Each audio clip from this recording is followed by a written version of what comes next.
오늘은 사순절 첫째 주일입니다. 거룩하신 삼위일체 하나님께 영과 진리로 예배하겠습니다.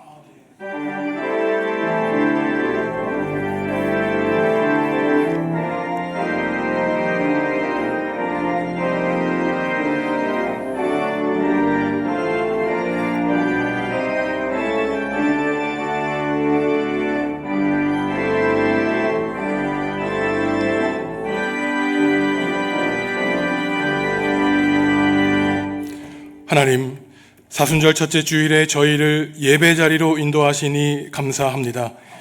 이 시간 우리의 눈을 열어 보좌에 앉으신 하나님의 영광을 보게 하시고 우리의 입을 열어 그 높으신 이름을 찬송하게 하여 주옵소서. 우리의 귀를 열어 은혜의 말씀을 듣게 하옵소서. 오늘도 저희가 드리는 예배 가운데 임재하여 주시고 홀로 영광받아 주옵소서. 예수님의 이름으로 기원하옵나이다. 아멘.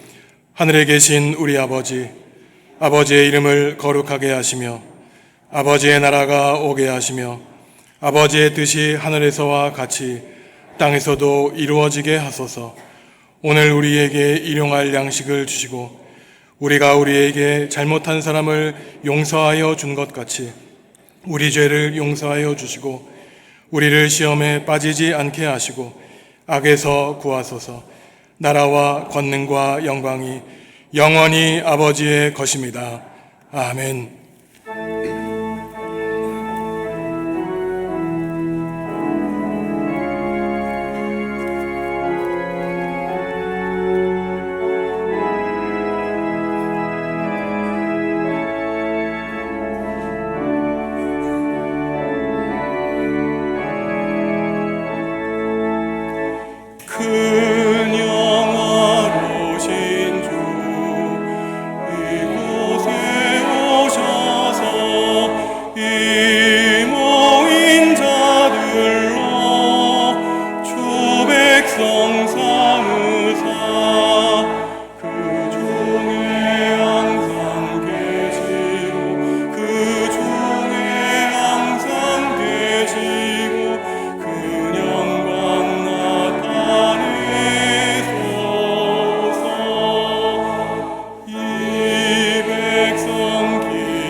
지난 한 주간의 삶을 돌아보시며 하나님과 이웃과 피조 세계 앞에 지은 죄를 고백하겠습니다.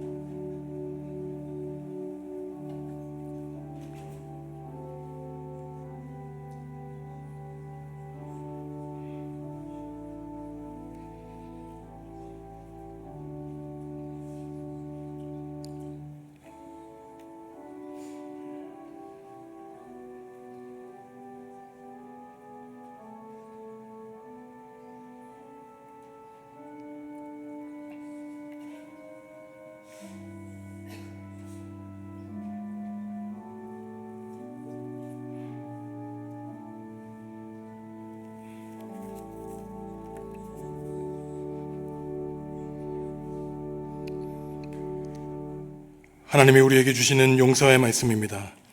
너희는 옷을 찢지 말고 마음을 찢고 너희 하나님 여호와께로 돌아올지어다. 그는 은혜로우시며 자비로우시며 노하기를 더디하시며 인애가 크시사 뜻을 돌이켜 재앙을 내리지 아니하시리라. 아멘. 나는 전능하신 아버지 하나님, 천지의 창조주를 믿습니다. 나는 그의 유일하신 아들 우리 주 예수 그리스도를 믿습니다. 그는 성령으로 잉태되어 동정녀 마리아에게서 나시고 본디오 빌라도에게 고난을 받아 십자가에 못 박혀 죽으시고 장사된 지 사흘 만에 죽은 자 가운데서 다시 살아나셨으며 하늘에 오르시어 전능하신 아버지 하나님 우편에 앉아 계시다가 거기로부터 살아있는 자와 죽은 자를 심판하러 오십니다. 나는 성령을 믿으며 거룩한 공교회와 성도의 교제와 죄를 용서받는 것과 몸의 부활과 영생을 믿습니다. 아멘. 내 하나님이여, 내 하나님이여, 어찌 나를 버리셨나이까?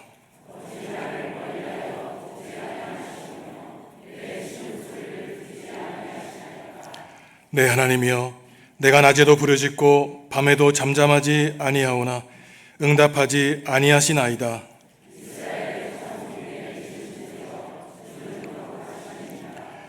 우리 조상들이 주께 의뢰하고 의뢰하였으므로 그들을 건지셨나이다.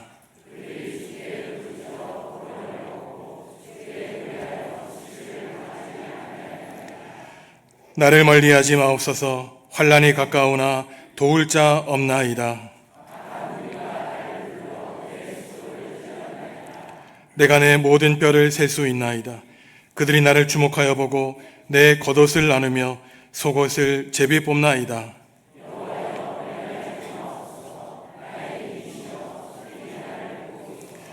나를 사자의 입에서 구하소서. 주께서 내게 응답하시고 들소의 뿔에서 구원하셨나이다.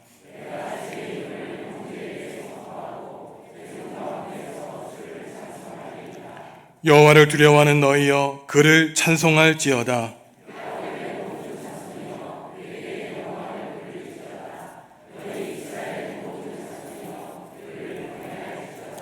아멘.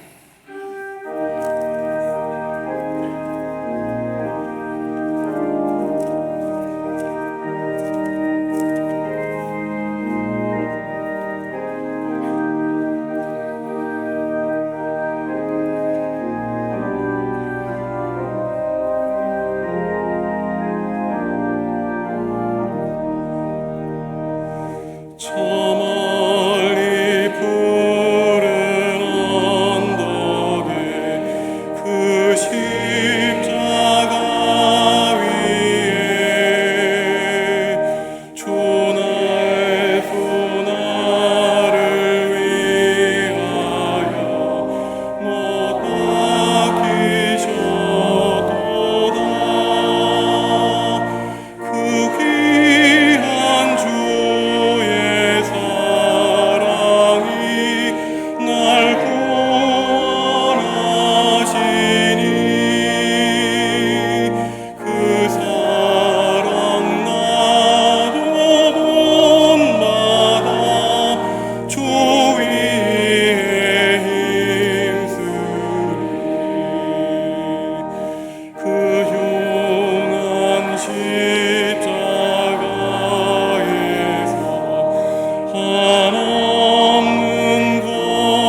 우리의 삶의 주인이시며 모든 세상을 주관하시는 주 하나님, 지난 시간들을 지켜주시고 죽음의 길에서 영생의 길로 인도하시는 주님, 우리를 주님 전으로 인도하셔서 예배할 수 있게 하시니 감사합니다.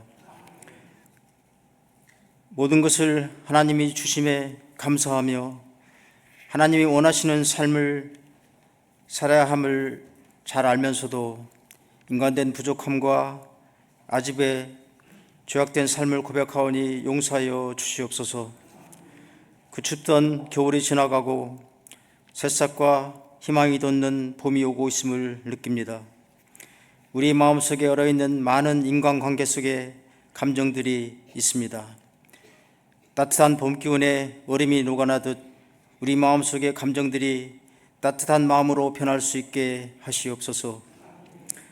하나님, 은혜에 감사하며 살아가는 우리 마음속에 서로의 벽을 허물고 하나님을 하나임을 한 형제임을 느끼게 하옵소서.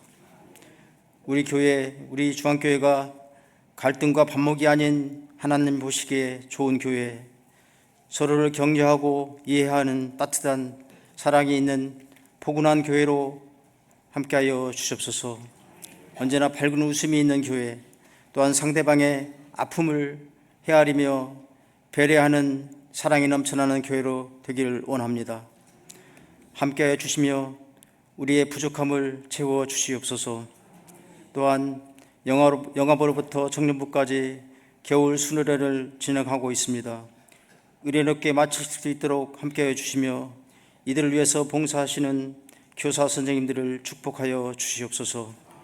이 시간 말씀을 하신 목사님, 말씀에 힘을 주셔서 그 말씀이 우리 삶을 변화시킬 수 있게끔 하여 주시옵소서. 예배를 위해서 봉사하는 모든 분들과 하나님을 찬양하는 찬양대회에 축복하여 주시옵소서. 이 모든 말씀 예수님 받들어 기도드렸습니다.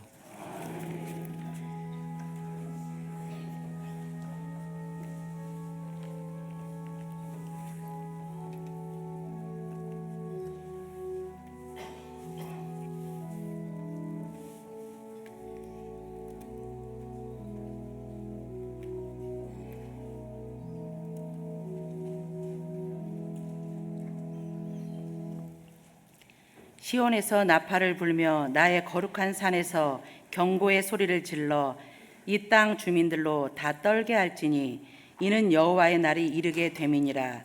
이제 임박하였으니 곧 어둡고 캄캄한 날이요 짙은 구름이 덮인 날이라. 새벽빛이 산 꼭대기에 덮인 것과 같으니 이는 많고 강한 백성이 이르렀음이라. 이와 같은 것이 옛날에도 없었고 이후에도 대대에 없으리로다. 여호와의 말씀에 너희는 이제라도 금식하고 울며 애통하고 마음을 다하여 내게로 돌아오라 하셨나니 너희는 옷을 찢지 말고 마음을 찢고 너희 하나님 여호와께로 돌아올지어다. 그는 은혜로우시며 자비로우시며 노하기를 더디하시며 인애가 크시사 뜻을 돌이켜 재앙을 내리지 아니하시나니 주께서 혹시 마음과 뜻을 돌이키시고 그 뒤에 복을 내리사 너희 하나님 여호와께 소제와 전제를 드리게 하지 아니하실는지 누가 알겠느냐. 너희는 시온에서 나팔을 불어 거룩한 금식일을 정하고 성회를 소집하라. 백성을 모아 그 모임을 거룩하게 하고 장로들을 모으며 어린이와 젖먹는 자를 모으며 신랑을 그 방에서 나오게 하며 신부도 그 신방에서 나오게 하고 여호와를 섬기는 제사장들은 낭실과 제단 사이에서 울며 이르기를 여호와여 주의 백성을 불쌍히 여기소서. 주의 기업을 욕되게 하여 나라들로 그들을 관할하지 못하게 하옵소서. 어찌하여 이방인으로 그들의 하나님이 어디 있느냐 말하게 하겠나이까 할지어다. 아멘.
아멘.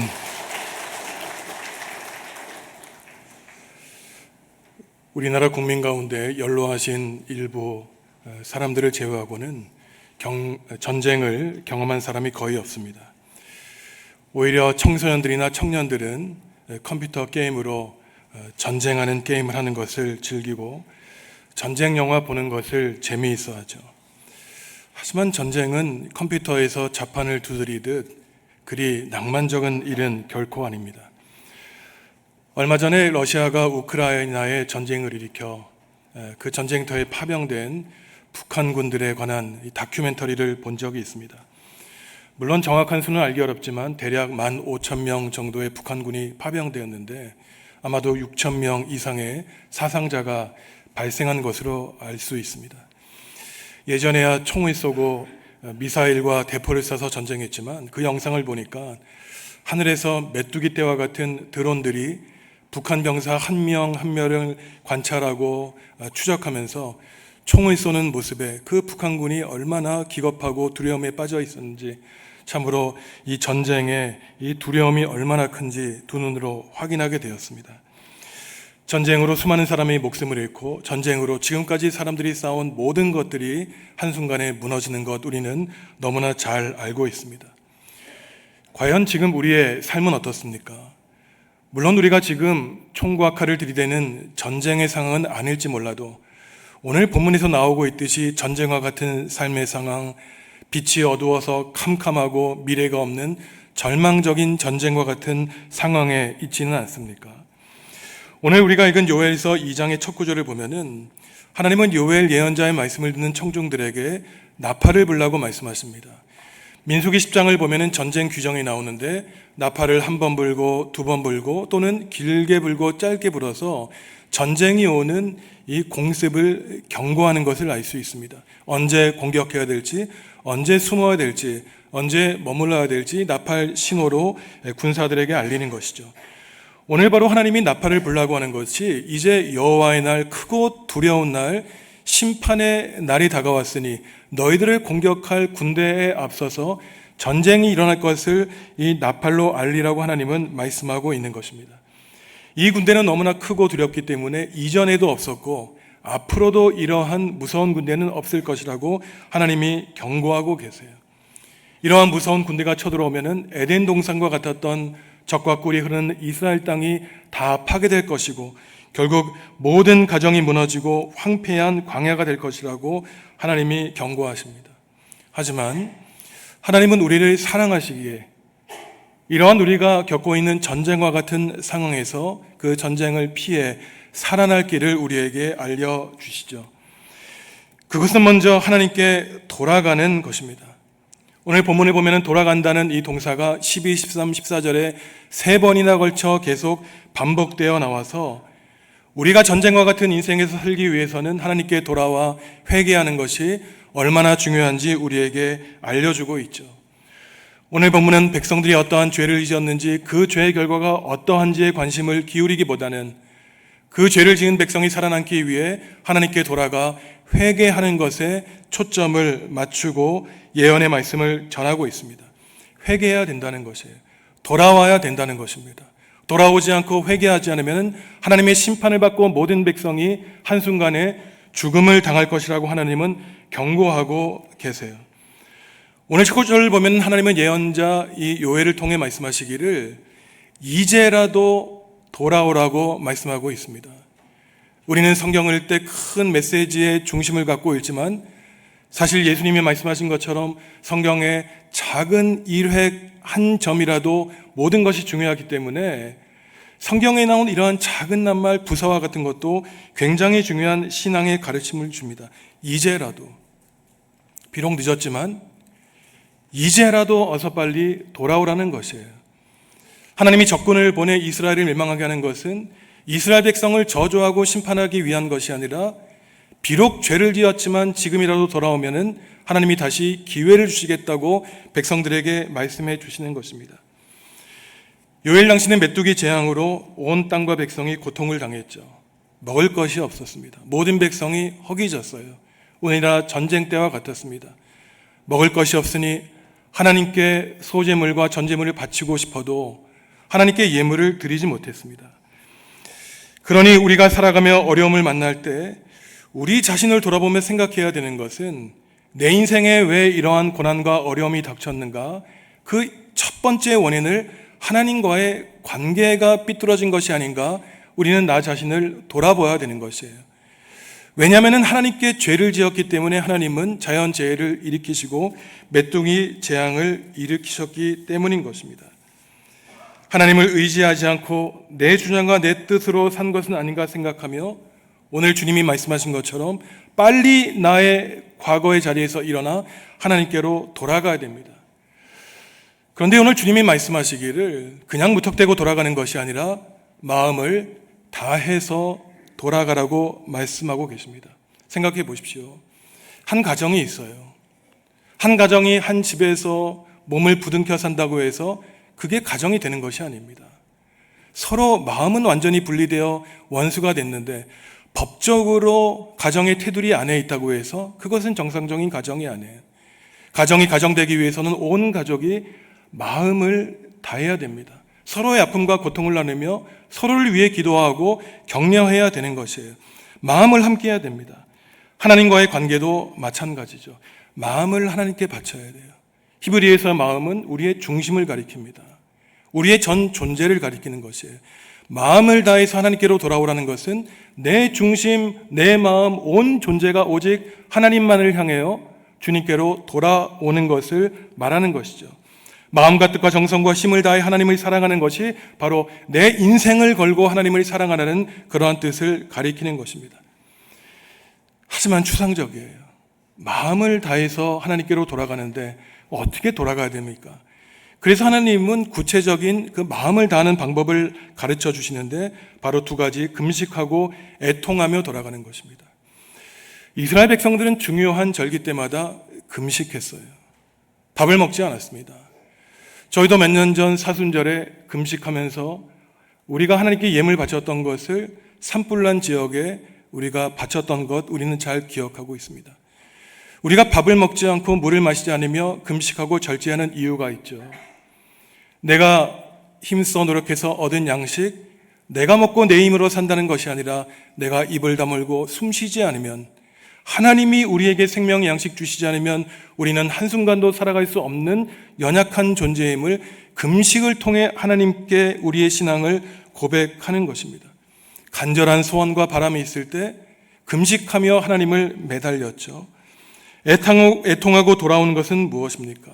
바로 슬퍼하며 내 가슴을 치며 하나님께로 돌아가는 것입니다.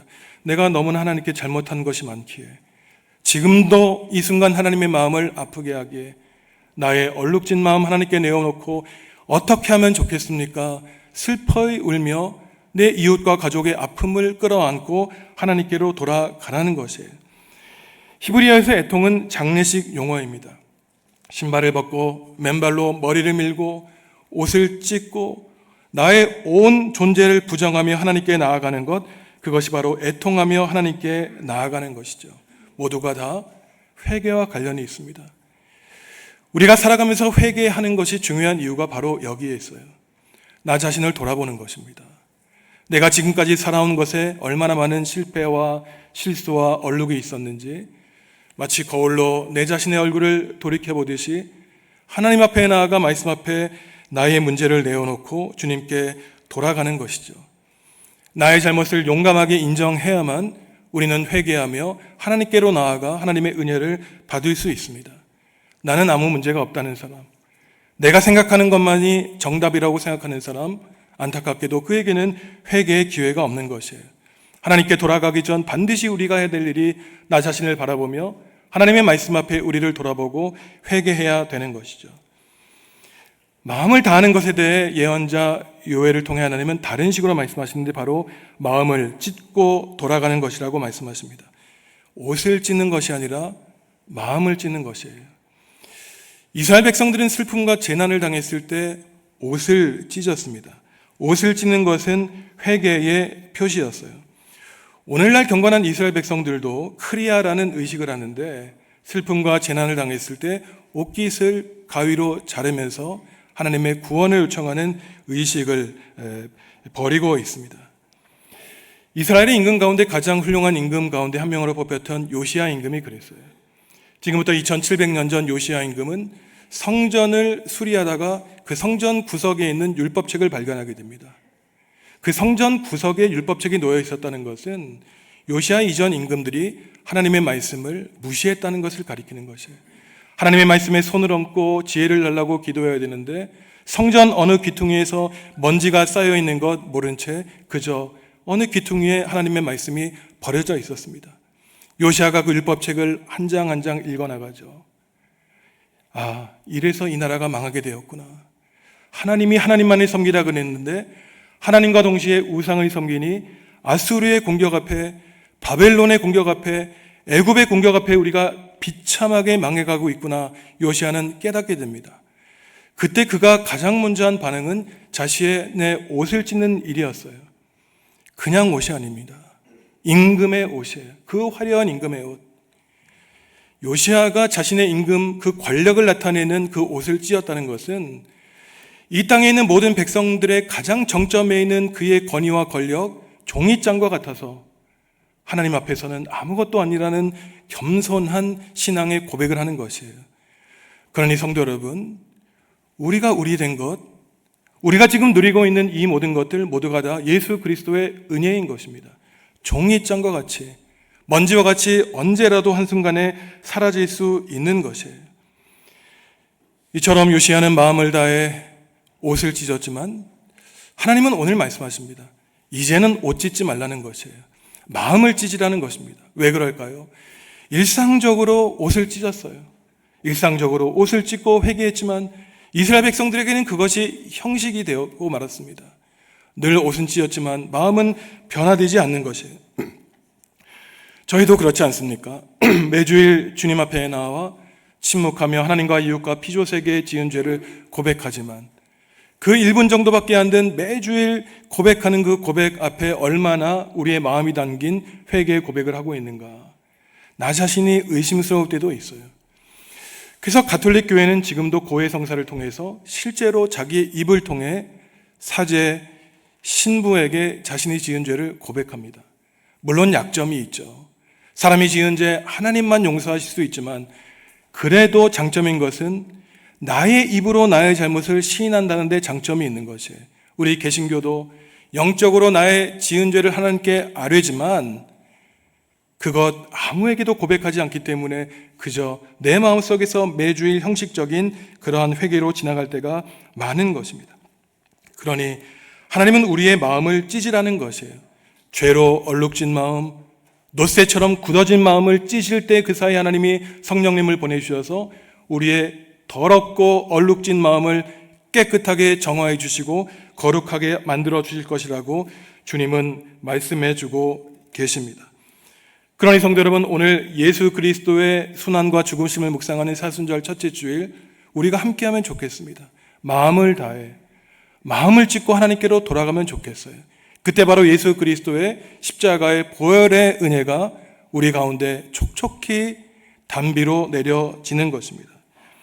마음을 다하고 마음을 찢고 하나님께 돌아오는 것은 진실로 참회하는 마음에서 바로 은혜로우신 하나님을 고백했던 옛 신앙의 선조들의 신앙 고백을 따라 돌아가는 것이에요. 오늘 13절에 보면은 하나님에 대한 그 고백이 있죠. 하나님은 어떠한 분이십니까? 우리를 불쌍히 여기시고 은혜로우시고 자비로우셔서 분노하기를 쉽게 하지 않으시고 노를 오래 참으셔서 끝까지 우리를 사랑해 주신다고 고백하고 있습니다. 이미 수백 년 전 모세가 하나님에 대해서 내렸던 신앙의 고백이에요. 비록 우리가 죄를 지었어도 감히 뻔뻔하게 하나님 앞에 나올 수 없을지라도 그래도 하나님은 참으시고 자비롭고 은혜로우시고 우리에게 베푸시기로 결심하신 그 사랑을 끝까지 베풀어 주시니 늦었지만 이제라도 하나님께 나아갈 마음을 갖고 주님께 회개하며 나아가는 것입니다. 그러면서 예언자가 말하고 있죠. 우리가 늦었지만 이제라도 하나님께 돌아가면은 14절에서 말하고 있듯이 여기에도 아주 중요한 부사가 하나 나오는데 혹시 하나님이 마음을 돌이키셔서 우리가 돌아가면 하나님도 우리에게로 돌아오시지 않을까, 그러한 신앙의 자세를 가지고 있었던 것입니다. 혹시의 믿음이에요. 여기서 우리에게 하나님께 기도하면서 반드시 이루어집시오라고 기도하지 않고 혹시 하나님이 우리의 기도를 들어주시 누가 알겠습니까? 라고 하는 기도는 하나님의 응답을 확신하지 않는 불신앙의 태도가 아니에요.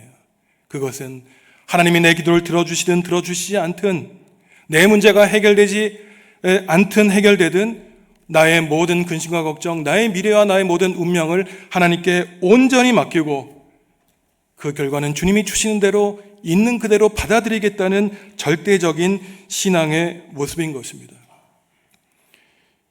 이 가운데 있는 우리 모두 가운데 어느 누구도 당장 내일 나에게 어떠한 일이 닥칠지 모릅니다.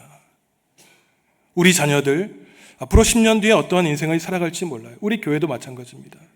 하지만 분명한 사실 한 가지가 있어요. 우리는 우리의 앞날과 미래를 모르지만 우리의 미래는 하나님의 장중에 달려 있다는 것이에요. 그러니 성도 여러분, 예수님이 내일 일은 내일이 걱정하도록 맡겨두라고 말씀하시면서 걱정하고 근심하지 말라고 말씀하신 것처럼 모든 일을 오직 주님께 맡기시기 바랍니다. 그러면 자비와 은혜에 풍성하신 하나님이 우리를 불쌍히 여기시고 긍휼히 여기시며 선한 길로 분명히 우리를 인도해 주십니다.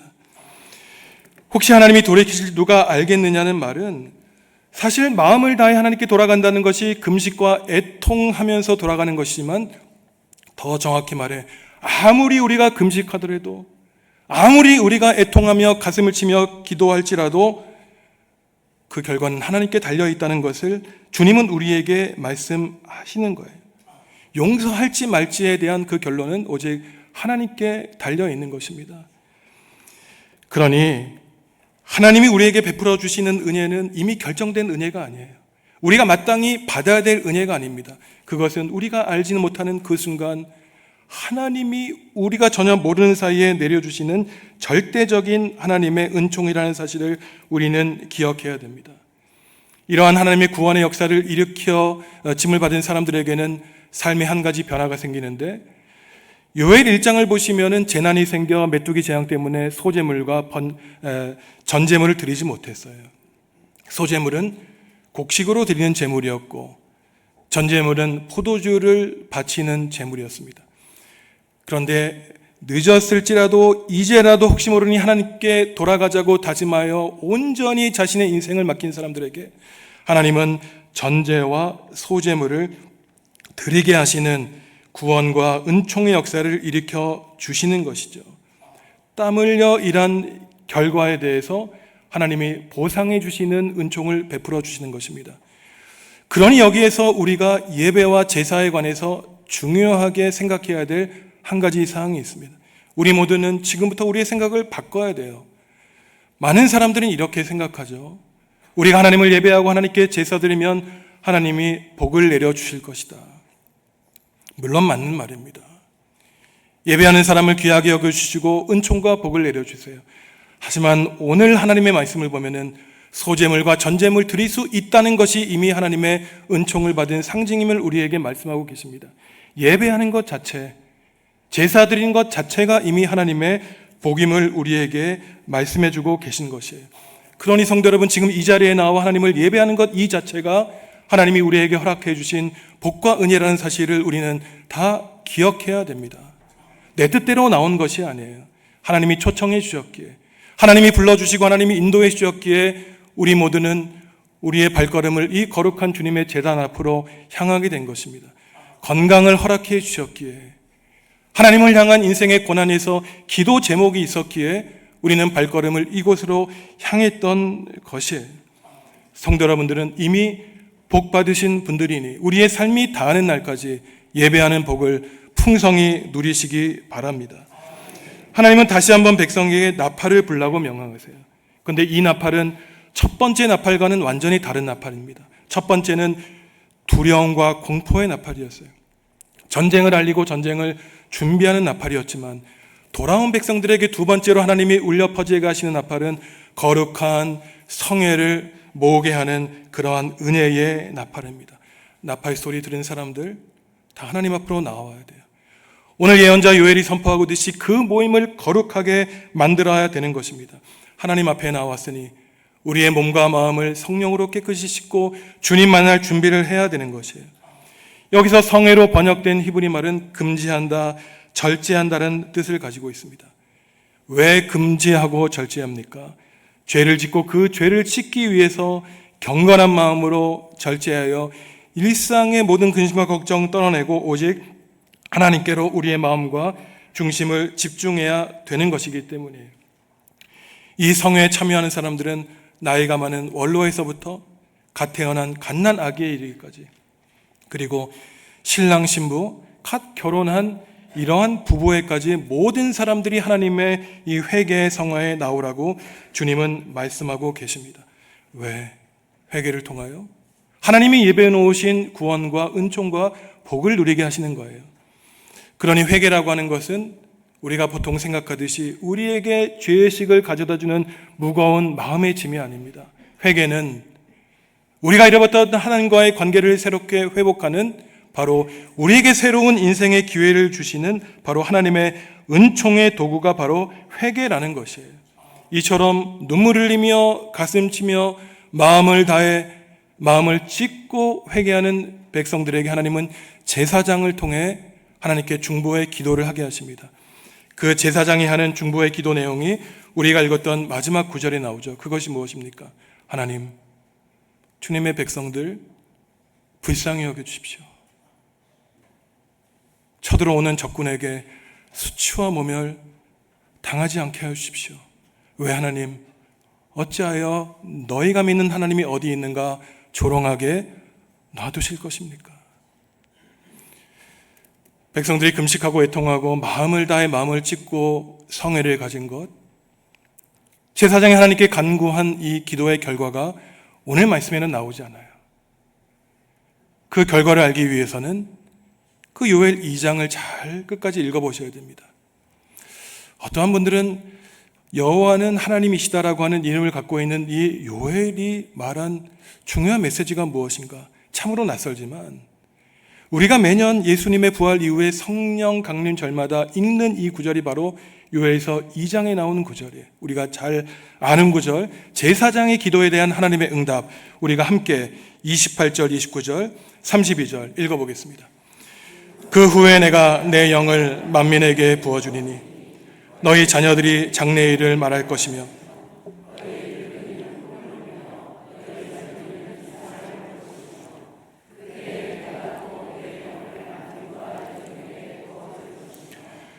누구든지 여호와의 이름을 부르는 자는 구원을 얻으리니 이는 나 여호와의 말대로 시온산과 예루살렘에서 피할 자가 있을 것이며 남은 자 중에 나 여호와의 부름을 받을 자가 있을 것임이니라. 아멘. 하나님의 응답이에요. 희망이 없는 청년들은 미래 앞니를 보게 될 것이라는 것입니다.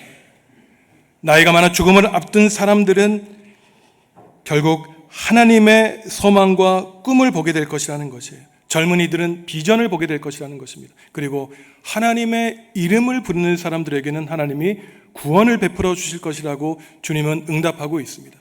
그러니 성도 여러분, 우리는 잊지 말고 기억해야 됩니다. 우리가 기도하는 수많은 기도 제목이 있어요. 그 가운데 하나님이 우리에게 들려주시고자 하는 그 제1첫째 되는 기도의 응답이 무엇입니까? 모든 백성에게 나의 영을 부어주실 것이다. 성령님을 부어주시겠다는 것이 바로 하나님의 응답인 것입니다. 죽어가는 영혼, 쓰러져 있는 사람들, 어떻게 해야 다시 새로운 인생을 살아갈지 모르는 사람들에게 하나님이 주시는 은총의 선물이 바로 성령님이라는 것이에요. 그러니 우리는 기도해야 됩니다. 하나님, 연약한 내 마음에 성령님을 보내주십시오. 꿈을 꾸고 싶습니다. 비전을 보겠습니다. 실패의 자리에서 승리의 환상을 볼 수 있도록 성령님을 우리에게 보내주십시오 라고 기도할 때, 우리가 어떠한 어려움을 당해도 하나님은 성령님을 의지하는 모든 사람에게 참고 견디게 하시며 승리하게 하시는 것입니다. 그러기 위해서 우리가 가장 먼저 해야 되는 일은 마음을 다해 마음을 찢어 하나님께로 돌아가는 것이에요. 오늘은 사순절 첫째 주일입니다. 고대로부터 사순절은 경건 훈련을 위한 특별한 기간이었어요. 초대 그리스도인들은 특별히 사순절을 마친 부활절 그 아침에 대규모의 세례를 베풀었는데, 왜냐하면 주일을 뺀 이 40일 기간 동안 예수님이 광야에서 사탄에게 시험을 받으시고 금식하신 것과 같이 절제하고 잠시 일상에서 멈추어 하나님만을 바라보는 경건훈련, 신앙훈련하는 최적의 기간이었던 것입니다. 그렇다면 세례를 받은 분들은 이 사순절을 어떻게 보내겠습니까? 내가 예수를 그리스도로 고백하여 그 예수님의 제자와 하나님의 백성이 되었던 그때를 다시 돌아보며 수많은 시간이 지난 지금 하나님과의 관계가 어떠한지, 지금 믿음의 길을 잘 걸어가고 있는지 다시 돌아보며 하나님 나라와 교회를 위한 내 인생의 비전을 다시 정립하는 시간이 바로 이 사순절인 것이에요. 초기 기독교인들은 이러한 사순절을 보내며 금식하고 절제하면서 내 마음과 내 영혼에 낀 그 얼룩과 더러움을 깨끗이 씻고 정화하는 거룩한 시간으로 보냈습니다. 그런데 사순절은 단지 멈추고 무엇인가를 하지 않는 기간만은 아니에요. 사순절에 주일이 빠져있는 이유가 바로 여기에 있습니다. 그냥 사순절은 가슴을 치고 눈물을 흘리며 슬퍼하고 지내는 절기가 아니라, 지난 주일에도 말씀드렸듯이 예수 그리스도의 십자가의 고난 안에 이미 부활과 승리가 담겨 있는 것처럼 사순절에 예수 그리스도의 고난과 순환 안에 이미 부활이 담겨 있다는 고백하기 때문에 사순절 기간 동안 주일만큼은 고난 가운데 담겨 있는 예수 그리스도의 승리와 영생을 기념하게 한 것이었습니다. 그러니 사순절에 우리가 해야 될 일이 있는데 평소보다 더 구제와 봉사에 앞장서는 것이에요. 주위에 소외된 이웃들을 바라보며 그들을 위해 중보하며 기도하는 것입니다. 사순절 첫째 주일에 죄를 고백하는 회개의 자리, 하나님의 용서의 은총을 받아 부활을 바라보는 거룩한 자리에 나온 성도 여러분은 이미 복이 있습니다. 하나님이 거룩하신 것처럼 이 예배를 통해 하나님은 우리를 거룩하게 만들어 주실 것입니다. 예배를 마치고 가정과 세상에 나아가 일주일 동안 살아가실 때 마음을 다하여 마음을 찢고 하나님께로 돌아가라는 오늘 예언자 요엘의 말씀을 마음 깊이 세우셔서 하나님과 멀어지는 나 자신의 마음을 슬퍼하며 애통하고 통곡하면서 여러분의 온 마음으로 온 존재를 가지고 하나님을 예배하는 복된 삶, 승리하는 삶을 살아가시는 우리 정읍중앙교회 성도 여러분들 다 되시기를 주님의 이름으로 간절히 축원합니다. 하나님, 사순절을 보내며 나 자신을 성찰하여 회개하게 하신 은총에 감사합니다. 마음을 다하고 마음을 찢고 하나님께로 돌아가 주님과의 관계를 회복하고 예배하는 복을 누리게 하여 주시옵소서. 예수님의 이름으로 기도합니다. 아멘.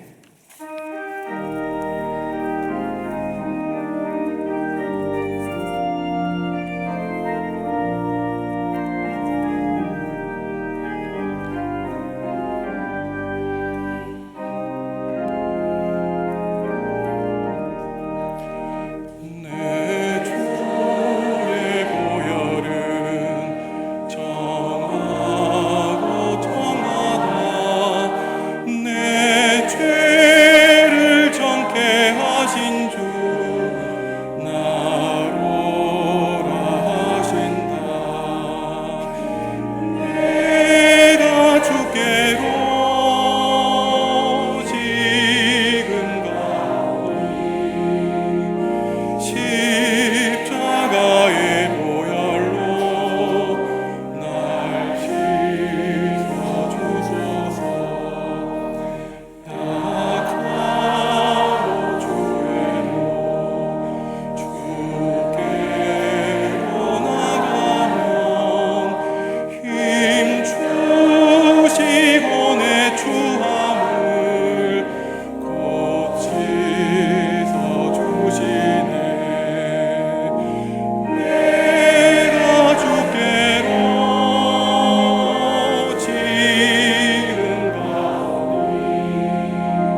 성도 여러분, 주님이 우리에게 물으십니다. 내가 나를 사랑하느냐?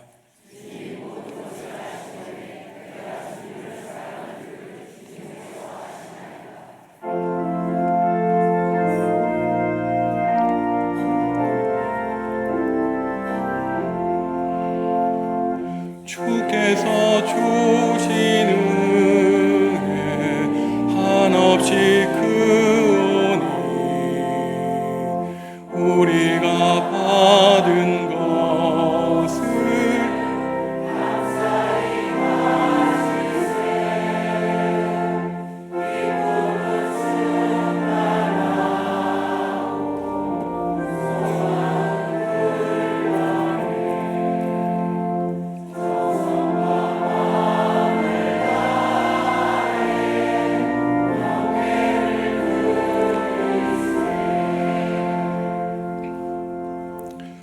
하나님, 예수님의 순환과 죽음의 의미를 묵상하는 사순절 첫째 주일에 주님 앞에 나와 예배하게 하시니 감사합니다. 예수님을 믿는다고 하면서도 십자가를 외면했던 지난날을 후회하며 회개하오니 우리의 연약함을 용서하여 주시옵소서. 우리의 믿음을 훈련하는 사순절을 보내며 예수님의 삶과 죽음을 깊이 묵상하며 살기로 다짐하오니 우리도 주님의 길을 따라갈 수 있도록 성령님의 용기를 베풀어 주시옵소서. 윤남순 권사님, 사랑하는 남편 박춘수 집사님의 장례를 은혜 가운데 마치게 하신 하나님께 감사하며 교우들에게 식사를 대접합니다. 권사님의 건강 지켜주셔서 더욱더 하나님 나라와 교회를 위하여 기도하는 일꾼 삼아 주시옵소서. 겨울 성경학교가 진행되고 있습니다. 사랑하는 자녀들과 교역자들과 교사들과 함께 하셔서 아무런 사고 없이 천국의 잔치를 기쁘게 누리게 하여 주시옵소서. 땅끝까지 나아가 굶주린 백성에게 영과 영의 양식을 주는 월드비전에 함께하여 주옵소서. 김동혁 본부장님과 서인영 팀장님을 비롯한 일꾼들에게 은혜 주셔서 이 모든 일을 기쁨으로 잘 감당하게 하여 주시옵소서. 우리 정읍중앙교회를 통하여 70주년을 맞이하는 때에 아프리카 탄자니아의 우물을 건립하게 하셨으니 앞으로도 전도하고 선교하는 교회 되어 하나님의 구원을 이루는 주님의 도구로 사용하여 주시옵소서. 주님께 감사하는 마음으로 예물 드립니다. 이 예물이 주님께 기쁨 되게 하여 주시고 예물 드리는 손길 가운데 은혜 베풀어 주셔서 모세를 통해 주신 말씀처럼 꼬리가 되지 않고 머리 되게 하시며 주님이 말씀하신 것처럼 섬김을 받는 자가 아니라 섬기는 자가 되는 복을 누리게 하여 주시옵소서. 예수님의 이름으로 기도합니다. 아멘.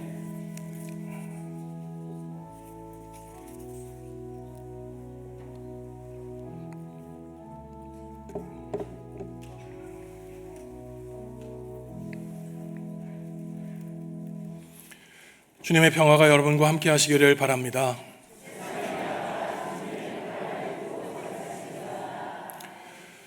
지난 수요일 수요일을 시작으로 40일 동안의 사순절이 시작되었습니다. 우리 위에 십자가 지신 예수님의 십자가의 보혈 늘 묵상하시면서 힘들고 어려울 때마다 나 대신 죽으신 예수님의 능력이 우리 성도 여러분들의 삶과 가정에 함께 하시기를 기원합니다. 2부 예배 후 공동 식사가 있습니다. 지난주에 광고해드린 것처럼 윤남순 권사님 가정에서 식사를 대접해 주십니다. 지난주일에 기도해 드렸는데 정유라 집사님, 박두진 집사님 가정에도 상이 있었습니다. 정유라 집사님 사랑하는 어머니를 여의고 여전히 슬픔 가운데 있는데 박두진 집사님 정유라 집사님 잠깐 자리에서 일어나시죠. 예. 미처 알지 못하셨던 분들은 기억해 주시고 기도해 주시기 바랍니다. 예, 자리에 앉으시죠. 우리가 같이 영상 하나 보시겠습니다. 월드비전 영상입니다.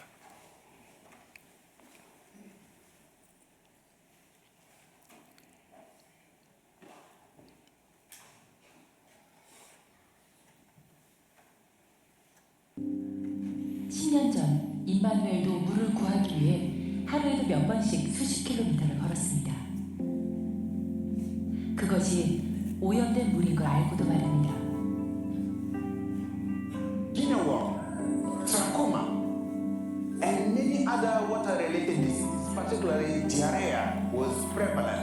killing about 29% of children.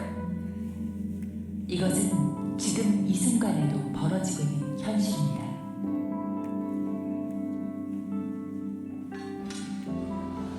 바로 이것이 월드비전이 이 마을에 온 이유입니다. I can remember that the first time they brought the machine to start drilling boreholes in my community. It was a spectacular moment for us. We all came out in joy. 깨끗한 물은 마을 사람들에게 질병에 대한 두려움을 없애고 미래에 대한 희망을 갖게 만들었습니다. And as I speak, I'll say Afam Place or Ghana in general is given free district. So that those who are now 20 years, 17, 16 years, they will hear the name Guinea but they don't know what Guinea is. 아이들은 식수 펌프를 통해 깨끗한 물을 마시고 질병 없이 자랄 수 있었습니다. 월드비전의 식수 위생 사업은 톱니바퀴처럼 세 가지의 사업을 중점으로 진행됩니다. 마을 주민들이 사용할 수 있는 식수 시설을 만들고 전염병의 근원을 막기 위해 화장실 위생 사업을 실행합니다. 또한 주민들의 질병의식 개선을 위한 위생교육 사업도 함께 진행되는데요. 월드비전의 톱니바퀴 사업 요소들이 함께 실시될 때 수인성 질병의 근본 원인이 해결될 수 있습니다. 최근 연구 결과에 따르면 월드비전이 설치한 식수시설이 20년이 지나도 80%가 여전히 정상적으로 기능하는 것으로 나타났는데요. 이것은 마을 주민이 주도적으로 이끌어 나가는 월드비전 지역개발 사업의 특성 때문인 것으로 분석되고 있습니다. 자립을 목표로 하는 월드비전은 식수시설의 관리를 주민들 스스로에게 맡기는데요. 마을 주민들과 전문가로 구성된 식수위원회에서는 깨끗한 물을 유지하기 위해 관리비를 묻고 펌프가 고장났을 때 수리하는 방법까지 배웁니다.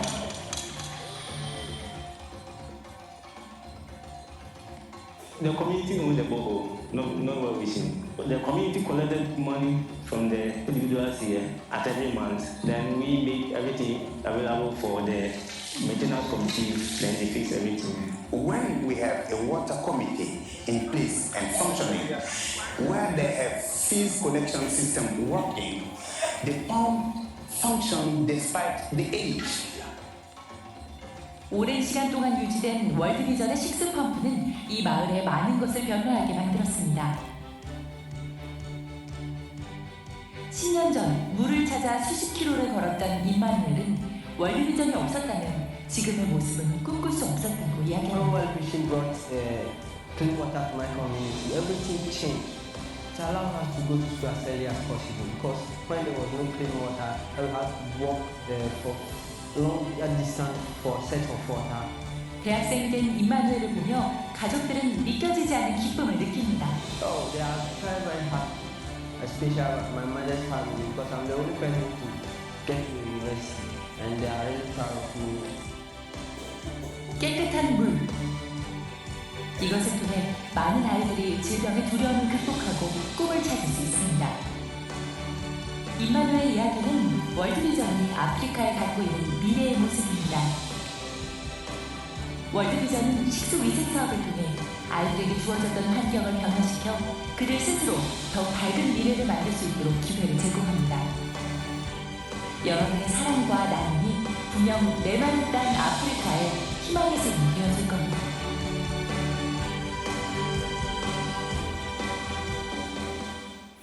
예, 이 자리에 월드비전 전북지역 본부장님이신 김동혁 본부장님과 서인영 팀장님 나오셨는데 잠깐 앞으로 나오셔서 저희가 후원한 사역 보고해 주시겠습니다. 우리 박수로 환영하죠. 예.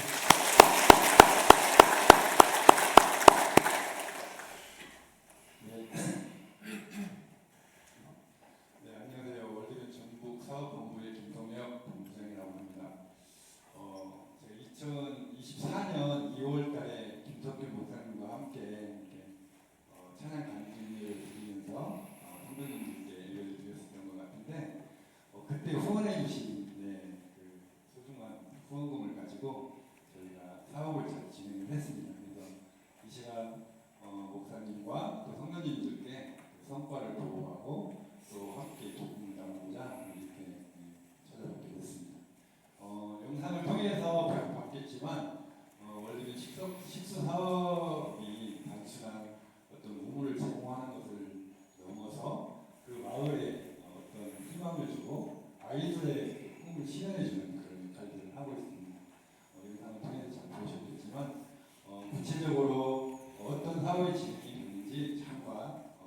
시간이 많지 않기 때문에 짧게 설명드리도록 하겠습니다. PT 자료 이렇게 보여주시면 감사하겠습니다. 이번에 저희가 다음장 공개해 주시면 감사하겠습니다. 2024년에서 25년까지 약 1년 6개월 정도 진행한 사업이었고요. 탱자니아의 2개 지역의 3개 마을에 이렇게 우물 지원하는 사업을 진행했습니다. 총 8억 6천만 원의 사업비를 가지고 사업을 진행했습니다. 그래서 총 17,000명의 지역 주민이 이 우물의 혜택을 받게 됐습니다. 다음 장 보여주십시오. 사업 성과 세 가지를 이렇게 보여드리면 아까 영상에서 다 나왔거든요. 영상에서 다 나왔지만 먼저 깨끗한 물을 마실 수 있게 식수 펌프를 이렇게 설치를 해줬고요. 3개 마을에 집중적으로 설치를 했습니다.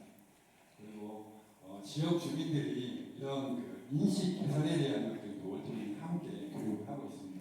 왜 깨끗한 물을 마셔야 되고 왜 위생적인 어떤 이런 환경들을 갖춰야 되는지 이런 부분들을 함께 저희가 교육을 통해서 이렇게 진행하고 있는데요.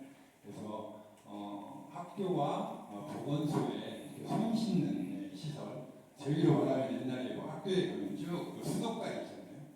그런 시설들을 이렇게 지어주는 사업을 했고, 그리고 지역 아까 나왔던 지역 역량 강화 사업을 해서 식수위원회도 이렇게 진행을 하면서 이 지역 주민들이 스스로 식수 시설을 관리하면서 사용할 수 있도록 그런 사업을 진행했습니다. 네. 그래서 결과적으로 총 2개 지역의 어떤 식수 개선율이 사업 전에 33%에서 사업 후 54%로 이렇게 증가를 했고요. 실질적으로 3개 마을 직접 우물 지원한 3개 마을은 18.8%였던 그래서 95%로 이렇게 지역 주민들이 식수에 접근할 수 있는 그런 접근을 향상을 시켰습니다. 그래서 여기서 말하는 식수 접근율이라고 하면 지역 주민 30분 이내에 깨끗한 물을 이렇게 구할 수 있는 어떤 이건 이제 사진 자료인데요. 여러 가지 사진 자료를 통해서 사업 진행한 부분들을 볼 수 있습니다. 손씻기 시설도 있고 또 화장실, 이건 지역 주민들 역량 강화하는 사업입니다. 이건 이제 중앙교회에서 후원해주신 후원금으로 식수 수도를 설치를 했고요. 그래서 현판도 이렇게 설치를 했습니다. 이거는 지금은 이제 저희가 GPS로 어디에 식수가 설치되어 있는지 확인할 수 있습니다.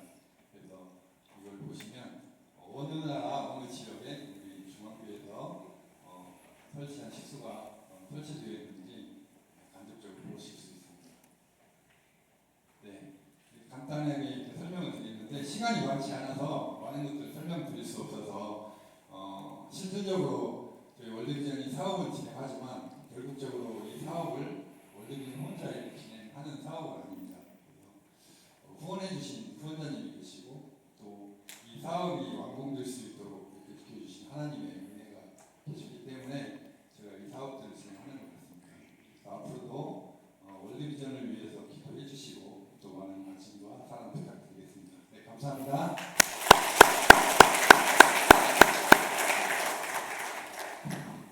그리고 저희가 기념 현판을 하나 제작했는데요. 목사님께 이제 전달하는 시간 갖도록 하겠습니다.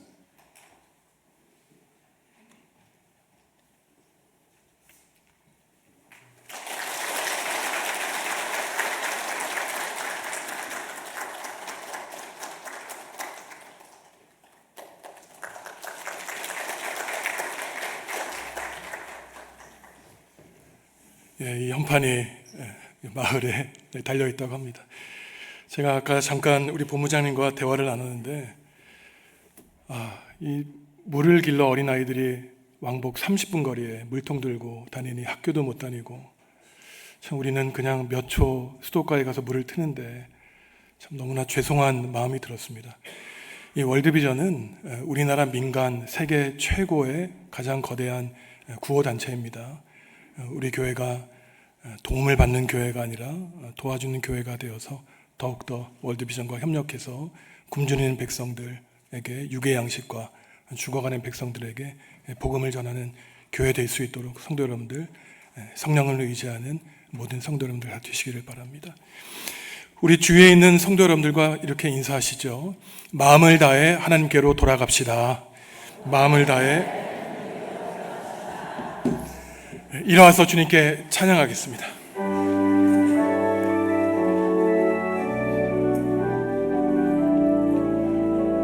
주의 영화로운 빛이 우리 앞길 인도하며 거친 세상이 이름을 주시니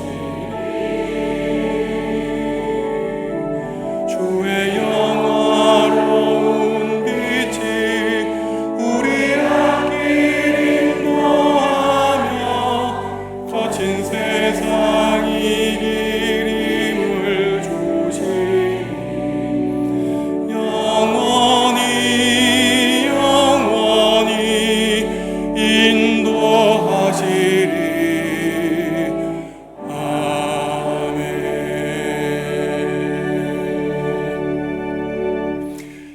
사랑하는 성도 여러분, 마음을 다해 하나님께로 돌아가시기 바랍니다. 마음을 찢고 돌아가시기 바랍니다. 하나님이 우리 모두에게 예배하는 복을 누리게 하여 주실 것입니다. 예수님의 은혜와 하나님의 사랑과 성령님의 사귐이 예수 그리스도의 십자가의 구속의 은혜를 입어 부활과 영원한 생명의 삶을 살기로 다짐하는 성도들에게 지금부터 영원히 함께하여 주시기를 간절히 축원하옵나이다. 아멘.